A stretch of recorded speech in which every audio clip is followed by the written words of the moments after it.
দিদি আজ রাজপথে কি?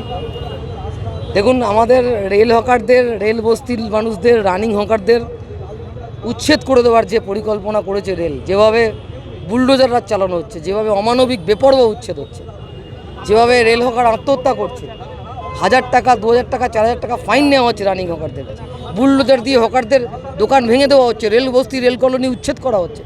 তো এই উচ্ছেদের বিরুদ্ধে পুনর্বাসনের দাবিতে, রেল হকারদের লাইসেন্সের দাবিতে আমাদের আজকে মিছিল। কোথা থেকে কোথা পর্যন্ত? আমাদের শিয়ালদা থেকে মোহাম্মদ আলী পার্ক যাব, হাওড়া থেকে একটা মিছিল আসবে মোহাম্মদ আলী পার্ক। কলকাতার দখল নেমে আজকে এই রেল হকাররা, বস্তিবাসী মানুষরা। আর একটা বিষয়, সেটা হচ্ছে যে আপনারা তো বারবার চিঠি দিয়েছেন রেল দপ্তরকে বলুন, মন্ত্রীদের বলুন, কোনো সদুত্তর বা না, রেল দপ্তরে গেছি, ডিআরএম এর কাছে গেছি, জেনারেল ম্যানেজার, রেলমন্ত্রী সব চিঠি দিয়েছি।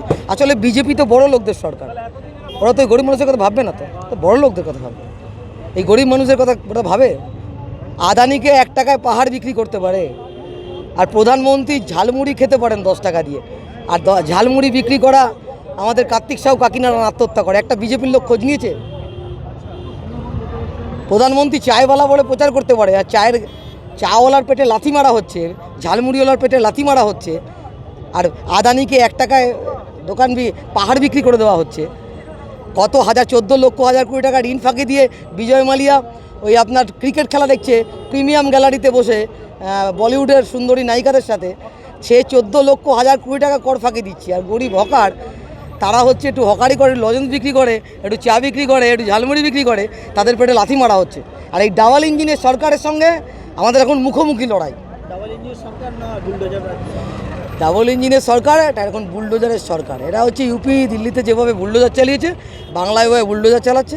বাংলার মাটি তো ওরকম না, দেখছেন তো কত হকার রাস্তায় নেমেছে। মানুষ বলেছিল ভোটের আগে, মুখ্যমন্ত্রী 2024 সালে শুভেন্দুবাবু বলেছিলেন যে হকার উচ্ছেদ হলে বুলডোজারের সামনে দাঁড়াবো। আমি তো দমদম স্টেশনে খুঁজছিলাম, যখন বুলডোজারের দোকানগুলো ভাঙছিল, আমি শুভেন্দু অধিকারীকে খুঁজছিলাম যে কোথায় দাদা আপনি, এসে দাঁড়ান, হকারের ঘর ভেঙে যাচ্ছে, কোথায়? আমি তো খুঁজছিলাম, হকাররা খুঁজছিল, রোজ খোঁজে। চোখের জলে, এত মানুষের চোখের জল ব্যর্থ হবে না, কিন্তু এর হিসাব কিন্তু বিজেপিকে দিতে হবে।